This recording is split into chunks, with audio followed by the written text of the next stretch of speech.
নমস্কাৰ আৰু এই মুহূৰ্তত লৈ আহিছো দিল্লীৰ নিৰ্বাচনৰ খবৰ দিল্লী এবাৰ কাৰ শাসনলৈ যাব ২৭ বছৰৰ পিছত দিল্লীত এবাৰ পদুম ফুলিব নে জয়লাভ কৰিব আপে যেটো সমীক্ষাৰ মতে এবাৰ বিজেপি অগ্ৰগতি লাভ কৰিছে কিন্তু এবাৰ আপে মুখ ঠেকেচা খাব নেকি দিল্লীত কোনে শাসন চলাব আজিৰ দিনটোত গম পোৱা যাব কিয়নো পুৱাৰে পৰা ভোট গণনা আৰম্ভ হৈছে সবিশেষ লৈ আহিছো এই মুহূৰ্তত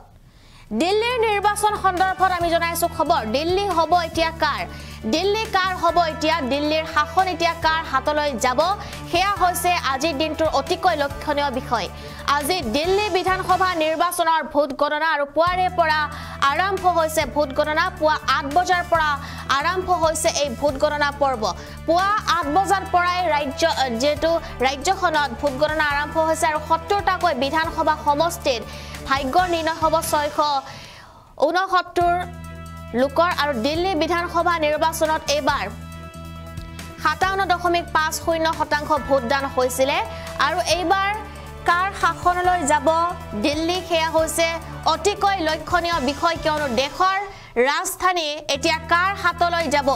এইবাৰ বিজেপি চৰকাৰে পদুম ফুলাব নেকি দিল্লীত নে আপে এবাৰ থাকিব দিল্লীত আজি দিল্লী বিধানসভা নিৰ্বাচনৰ ভোট গণনা আৰু পুৱা ৮ বজাৰ পৰা আৰম্ভ হৈছে এই ভোট গণনা পৰ্ব ৭০টাকৈ বিধানসভা সমষ্টিত ভাগ্য নিৰ্ণয় হ'ব ৬৬৯ গৰাকীকৈ প্ৰাৰ্থীৰ আৰু দিল্লী বিধানসভা নিৰ্বাচনত ৫৭.৫০% ভোটদান হৈছিল দিল্লীত পুনৰ আম আদমি পাৰ্টিৰ চৰকাৰ নে ২৭ বছৰ পিছত পদুম ফুলিব তাকে লৈতে দৃষ্টি নিবদ্ধ ৰাখিছে সমগ্ৰ দেশবাসীয়ে ৫ ফেব্ৰুৱাৰীত দিল্লীত অনুষ্ঠিত হৈছিল বিধানসভা নিৰ্বাচন আৰু আজি ৮ ফেব্ৰুৱাৰীত ভোট গণনা আজি ভাগ্য নিৰ্ণয় হ'ব একাংশ প্ৰাৰ্থীৰ আৰু আজি ভাগ্য নিৰ্ণয় হ'ব অৰবিন্দ কেজৰিৱাল মনীষ সিসোদিয়া সন্দীপ দীক্ষিত লগতে প্ৰবেশ বৰ্মাৰ দৰে বহুতো ৰথী মহাৰথীৰ আৰু ভোট গণনাৰ বাবে কঠোৰ নিৰাপত্তা ব্যৱস্থা গঢ়ি তোলা হৈছে দুপৰীয়া ভাগলৈ স্পষ্ট হৈ পৰিব দিল্লীৰ যুঁজত কোন জিকিব উল্লেখ্য যে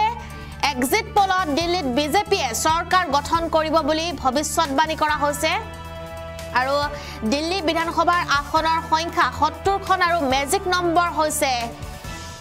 নম্বৰটো হৈছে ৩৬ অৰবিন্দ কেজৰিৱালে চতুৰ্থবাৰলৈ দিল্লীত চৰকাৰ গঠন কৰিব নে এইবাৰ পৰিৱৰ্তনৰ ঢৌ আহিব হেয়া হৈছে লক্ষণীয় বিষয় এক্সিট পোলৰ মতে যেটো বিজেপি অগ্ৰগতি লাভ কৰিছে আৰু এক্সিট পোল অনুসৰি ভাৰতীয় জনতা পাৰ্টিৰ ভোট শেয়াৰ হৈছে ৪৮% আৰু আম আদমি পাৰ্টিয়ে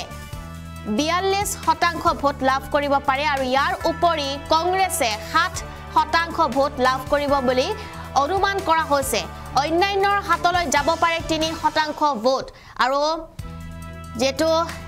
এক্সিছ মাই ইণ্ডিয়াৰ মতে এক্সিট পোলত দিল্লীৰ পছন্দৰ মুখ্যমন্ত্ৰীক লৈও জনতাৰ ৰায় লোৱা হৈছিল জনতাই মুখ্যমন্ত্ৰী হিচাপে প্ৰথম পছন্দ অৰবিন্দ কেজৰিৱালক বাছনি কৰিছে তেওঁ সৰ্বাধিক ৩৩% ভোট লাভ কৰিছে আৰু দ্বিতীয় স্থানত বিজেপি নেতা প্ৰবেশ বৰ্মাই 13% ভোট লাভ কৰিছে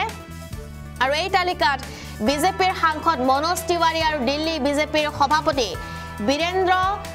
সাসদেৱৰ দৰে নামো আছে মন কৰিবলগীয়া কথা হৈছে যে এক্সিট পোলৰ সংখ্যা নিৰ্বাচনৰ সঠিক ফলাফল নহয় আৰু এয়া জনতাৰ ৰায় লৈ কৰা এক যেটো আভাসহে আজি নিৰ্বাচনৰ ফলাফল ঘোষণাৰ পিছতে স্পষ্ট হ'ব দিল্লীকাৰ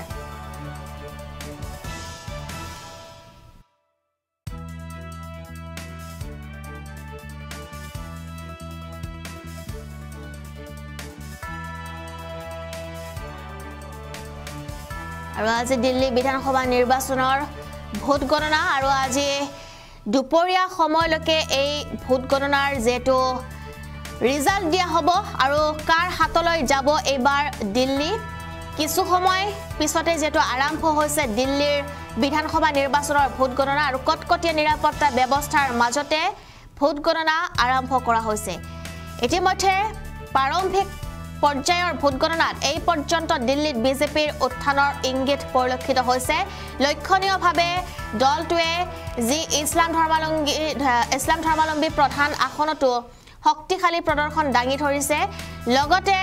দিল্লী বিধানসভাৰ ৭০খন আসনৰ ভোট গণনাৰ তথ্য পোহৰলৈ আহিছে এই পৰ্যন্ত বিজেপিয়ে 39খন আসনেৰে সংখ্যা গৰিষ্ঠতাৰ সীমা অতিক্ৰম কৰিছে একে সময়তে আম আদমি পাৰ্টিয়ে 29খনকৈ আসনত আৰু কংগ্ৰেছে 2খনকৈ আসনত অগ্ৰগতি লাভ কৰিছে বিভিন্ন এক্সিট পোল আছে আৰু বিভিন্ন সমীক্ষাৰ মতে বিভিন্ন ধৰণৰ ৰিজাল্ট দেখুৱা গৈছে কিন্তু আসলতে পৰৱৰ্তী সময়ত হেয়া জনা যাব যে দিল্লীত আসলতে কোনে শাসন চলাব আৰু দিল্লী এবাৰ কাৰ হাতলৈ যাব আৰু প্ৰথম পৰ্যায়ৰ ভোট গণনাত সংখ্যা গৰিষ্ঠতাৰ